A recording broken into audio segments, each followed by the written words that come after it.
3 leverage insights that can turn you from a beginner into a pro pausa. Not instantly, usually after your first few losses. At the beginning, leverage feels simple. 1 leverage. Every trade. Calm market? Same leverage. Crazy market? Still the same leverage. It feels efficient. Until it isn't. After a few unnecessary losses, you start noticing a pattern. The same strategy in a different market leads to very different outcomes. And that's when the first insight hits.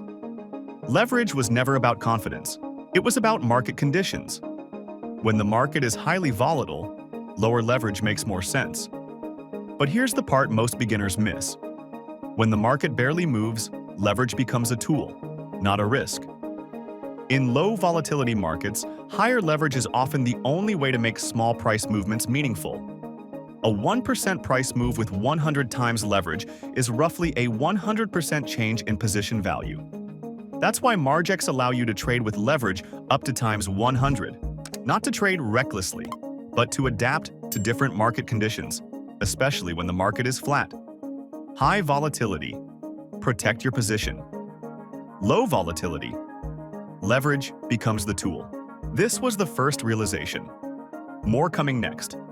And before your next trade, think about what decision actually defines your leverage.